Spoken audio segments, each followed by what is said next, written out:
As we consider the terms, as we at least understand them to be a 60-day ceasefire extension, within 30 days, Iran would be removing mines from the Strait of Hormuz.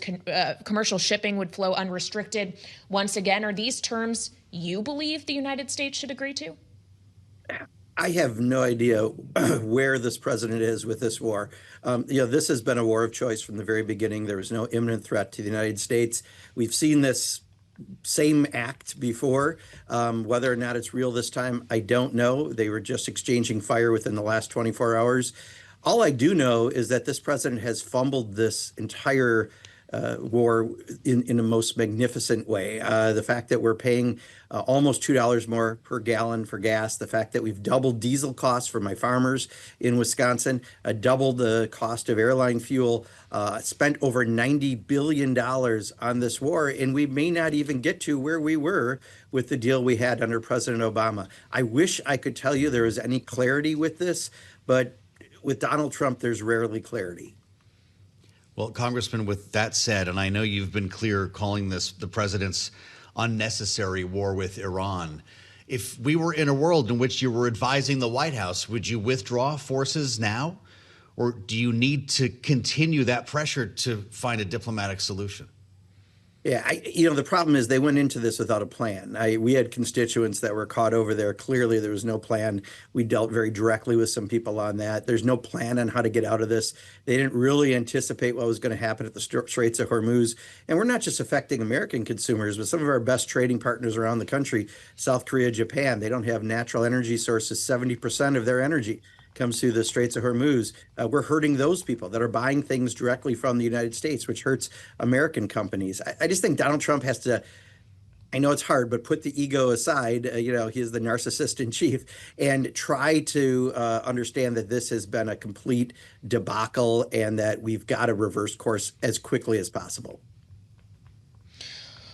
Well, it is a question of how quickly is possible, given our position here and the fate of a lot of commercial and energy flows, particularly for the global economy in the balance. Congressman, we still have American troops in theater, at least for the time being. The Pentagon has not yet sent you and your colleagues a supplemental funding request. Do you have any idea as to when exactly that could come and what that number would look like and whether or not you would approve it? I know you've advocated for less defense spending, not more.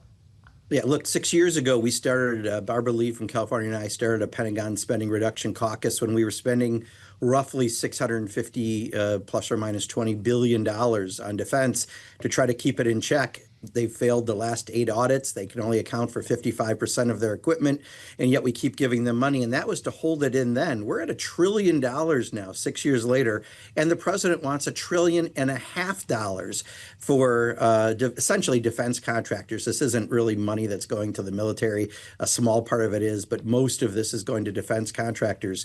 So we'll see what they give us, but many of us are really concerned because every dollar that's going towards the Pentagon is not going to healthcare or housing or veterans, because veterans dollars are separate than defense dollars. So, a lot of us, especially me on appropriations, are very concerned about that. We think this is pretty irresponsible spending. And now he's cost us at least $90 billion more that we didn't need to have had to spend.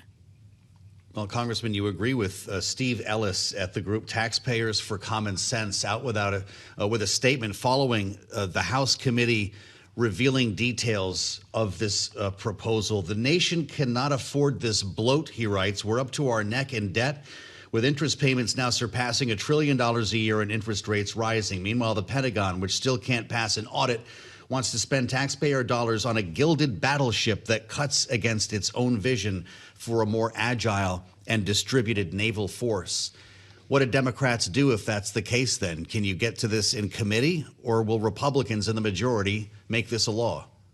Well, this is one where the public, I think, needs to get a little bit involved, because $1.5 trillion for the Pentagon is as much as the next 35 nations combined. That's a lot to be spending, a lot more than we need to be spending. And that is in lieu of other things, including middle-class tax breaks, in lieu of healthcare, in lieu of education, in lieu of housing, in lieu of veterans, and so many other programs. So I think people really do need to have a bigger concern. And just to give you an idea of some of the spending that happens and why it is a boondoggle in many ways, the most recent class of aircraft carrier, the Ford class, when the toilets get clogged, they literally have to flush $400,000 worth of acids down the toilet to unclog them, which is the definition of flushing money down the toilet. We need to get a better grasp on how much we're spending on defense, period. But right now, I don't have a lot of confidence in Pete Hegseth, a former Fox News host who now is running the Department of Defense. I don't think they have a game plan of what they're doing, and I think everyone is actually seeing that happen in real time.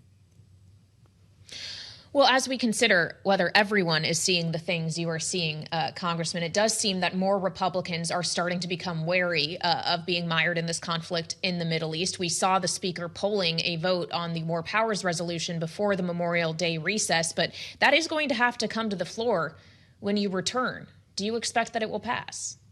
Yeah, I think we're very close to it passing. It already was very, very close. The Senate it did just pass, right?